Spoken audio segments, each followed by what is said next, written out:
Hello everyone, आज है 24 अगस्त और आज इस वीडियो में हम बात करने जा रहे हैं ईज माई ट्रिप या फिर इजी ट्रिप प्लानर्स कह लो। इसको 40 रुपये का शेयर है और कल अच्छी तेज़ी थी, 2.5% की बड़ी रफ्तार हमें यहाँ पर देखने को मिली, लेकिन उसके बाद थोड़ा बहुत करेक्शन भी है। लेकिन बात करेंगे वीडियो में इसके बारे में, लेकिन उससे पहले अगर आपने अभी तो चैनल को सब्सक्राइब नहीं किया है तो प्लीज़ अभी इसे सब्सक्राइब कर लीजिए, क्योंकि आगे भी बहुत सारे वीडियोज़ हैं जो आपको काफ़ी ज़्यादा हेल्प करेंगे। क्योंकि देखिए, ईज माई ट्रिप अगर आप देखो तो एक रेंज में फंसा है ये। अगर आप मेरे चैनल को रेगुलर फॉलो करते हो तो मैं कई बार इसके ऊपर वीडियो बना चुका हूं, जहां पर मैंने एक चीज़ कही है कि 35 से 40 रुपए के बीच में अगर जाएगा तो वहां पर एक बाइंग इंटरेस्ट जनरेट ज़रूर होगा। और इस बार भी कुछ ऐसा ही हुआ। लगातार गिर रहा था ये 38 पे जाने के बाद पिछले 4 ट्रेडिंग सेशन से धीरे धीरे करके तेज़ी दिखाना इसने शुरू करा है। और इवन अगर आप एक साल का ग्राफ देखोगे इसका तो 2.5% की ही तेज़ी है। मैं इसको लॉन्ग टर्म के लिए प्रीफर कभी भी नहीं कर रहा हूँ, ठीक है। शॉर्ट टर्म के लिए, स्विंग ट्रेड के लिए मुझे लगता है कि ये काम कर सकता है। जहां पर 35 से 40 का रेंज एक सपोर्ट के तौर पर काम कर रहा है, वहां से एक बाइंग इंटरेस्ट जनरेट होता है। और जब भी ये 45 रुपए के आसपास जाता है, एक प्रॉफिट टेकिंग कह लो, वो देखने को यहाँ पर मिल जाती है। तो ये रेंज इंपॉर्टेंट है। और हाल फिलहाल में एक अपडेट भी है कि भैया ईज माई ट्रिप ने जैकलिन फर्नांडिस को अपना ब्रांड एम्बेसडर बनाया हुआ है और लॉन्ग टर्म की पार्टनरशिप उन्होंने उनके साथ करी हुई है, जो कि काफ़ी बड़ी बात है, ठीक है, अच्छी बात है। देखो, कई सारी कंपनीज जो है वो सेलिब्रिटीज़ के साथ इस तरीके की पार्टनरशिप करते हैं, डील्स करते हैं ये। और यहाँ पर इन्होंने जैकलिन फर्नांडिस के साथ करा है और कंपनी एक कह सकते हैं कि ठीक है, कोई कोई उतनी बड़ी खबर नहीं है, लेकिन ठीक है, खबर है ये एक। जहाँ तक अगर हम इसके वॉल्यूम्स की बात करें तो 3 करोड़ से भी ज़्यादा के शेयर्स कल यहाँ पर ट्रेड होते नज़र आए थे। ऑल टाइम हाई इसका 73 रुपीज़ का है। और जहाँ तक बात करें मार्केट कैप की तो ये 7,240 करोड़ के आसपास का इसका मार्केट कैप अभी के टाइम पर देखने को मिल रहा है। एक्चुअली में जो इसका ऑल टाइम हाई वो 70 रुपीज़ से भी ज़्यादा, 73 रुपीज़ से भी ज़्यादा का था। एक्चुअली ये एडजस्टेड प्राइस है, क्योंकि इसने बोनस दे दिया है जिसके चलते ये एडजस्ट हुआ था। और जहाँ तक नज़र करी जाए इस कंपनी को लेकर, तो कंपनी में according to Moneycontrol user हर कोई कह रहा है खरीदारी करो, बेचने की बात कोई नहीं कर रहा है। और जहाँ तक डिविडेंड के बारे में देखें तो 10 पैसा पर शेयर का पिछले साल पे करा था। और इस साल अगर हम देखें 2024 में अगर हम देखें तो भाई साहब डिविडेंड अभी तक तो अनाउंस नहीं करा है इन्होंने। देखते हैं कि करेंगे कि नहीं आगे, लेकिन अभी तक तो नहीं करा है। लेकिन ये वो कंपनी है जिसने बोनस का गेम बहुत अच्छे से खेला है, बोनस का गेम और स्प्लिट का गेम। यहाँ पर अगर आप देखो, एक ही साल में 2022 में इसने बोनस दे दिया 2 बार और उसी साल में ये स्प्लिट भी हो गया। एक्चुअली में देखने में 40 रुपये आपको महंगा लग सकता है, लेकिन अगर आप वैल्यूएशन के हिसाब से देखें, अगर आप बोनस प्राइस सब एडजस्ट करते हो तो अभी उतना भी सस्ता नहीं है। यहाँ पर अगर आप देखोगे तो 1 का डबल कर दिया, फिर 1 का 3 कर दिया, फिर वापस से यहाँ पर 1 का 2 कर दिया। तो ये वजह है यहाँ पर, और यही वजह है कि आपको प्राइस देखने में, जैसे कि मानो कि कोई शेयर 800 रुपये का है, ठीक है, अब उसका 1 का डबल हो गया यहाँ पर, तो प्राइस एडजस्ट होकर 400 हो जाएगा और उसकी क्वांटिटी डबल हो जाएगी। अब 1 का 3 हो गया यहाँ पर, ठीक है, तो 400 से और एडजस्ट होकर ये 120, 125, 130 की रेंज में चला जाएगा, ठीक है। अब स्प्लिट हो गया यहाँ पर, वापस 1 का 2 हो गया, तो वापस 130 से और ज़्यादा स्प्लिट हो जाएगा। तो यही वजह है कि भाई साहब आपको 40 का देखने को मिल रहा है, वरना एक्चुअली में अगर नहीं होता तो प्राइस और भी ज़्यादा हाई होता यहाँ पर। लेकिन जैसा कि मैंने कहा कि पूरा गेम एक ही साल के अंडर में खेला गया। इन्होंने बोनस दे दिया 2 बार, 1 बार स्प्लिट कर दिया।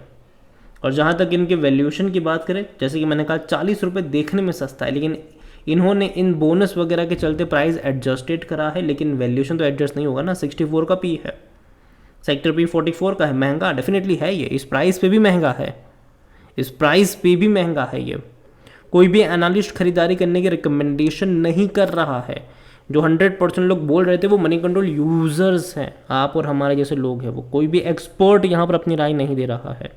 फिनेंशियल्स अगर हम देखें इस कंपनी के, तो लास्ट क्वार्टर के जो नंबर थे वो ठीक ठाक थे, 32 करोड़ का इनका प्रॉफिट था, जबकि इससे पहले कंपनी 45 करोड़ तक के भी प्रॉफिट्स कर चुकी है, ठीक है।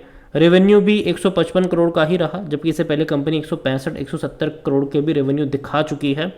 तो कोई उतना एक्स्ट्रा ऑर्डिनरी नंबर्स नहीं थे, ये एवरेज नंबर थे, इवन बिलो एवरेज भी मैं कहूँगा।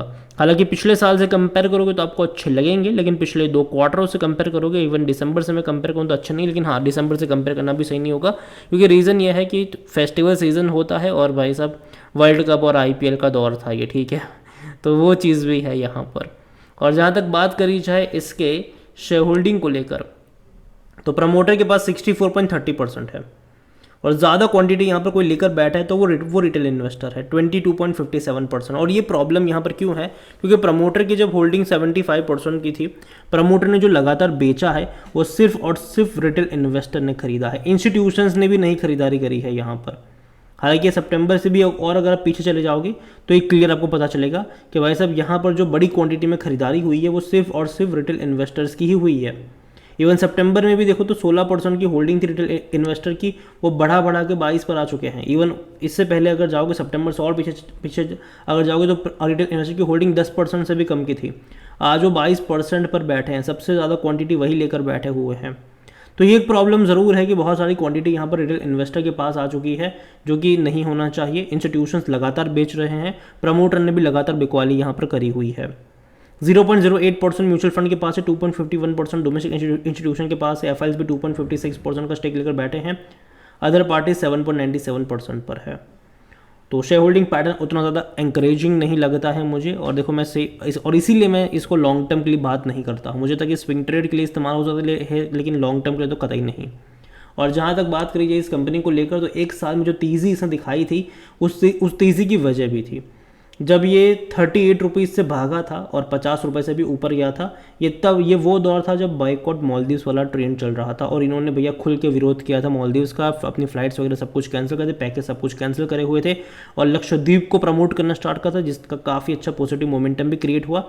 लेकिन बाद में फिर से गिरावट आई, और वापस 44 पे जाने के बाद दोबारा तेज़ी तब बनी थी जब राम मंदिर इनोग्रेशन होने वाला था। और तब मैंने कहा था कि जिस दिन इनोग्रेशन हो जाएगा उसके बाद जब गिरावट स्टार्ट ज़रूर होगी, वो रुकेगी नहीं, वापस 40 पर लेकर आएगा इसको।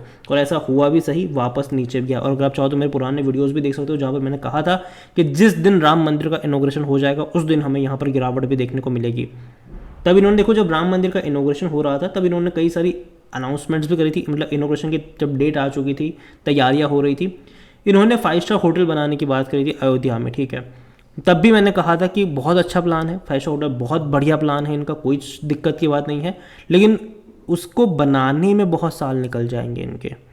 पहले लैंड एक्वायर करो, फिर ठीक है, फिर बनाओ, ठीक है, तो बहुत टाइम लगेगा उसमें। तो इमीडिएट कोई तेज़ी उसके चलते मैं एक्सपेक्ट नहीं कर रहा हूँ। और मुझे अभी भी लगता है यहाँ पर कि जिस लेवल पर अभी है, ठीक है, हो सकता है कि यहाँ से ये 42 43 पे चला जाए, ठीक है, लेकिन वापस गिर कर आएगा 40 के नीचे, ये वापस ज़रूर करेगा, ये वापस शायद 37 38 पे जाने के बाद फिर से तेज़ी दिखाएगा, फिर से यही रेंज। तो ये अटका है इस रेंज में, समझो इस चीज़ को, अटका है इस रेंज में। और अभी भी देखा जाए तो इंस्टीट्यूशंस यहाँ पर एंट्री नहीं कर रहे हैं, इंस्टीट्यूशन अभी भी यहाँ पर दूरी बनाए हुए हैं, फ्रेश एंट्री नहीं कर रहे हैं, ये एक प्रॉब्लम ज़रूर है।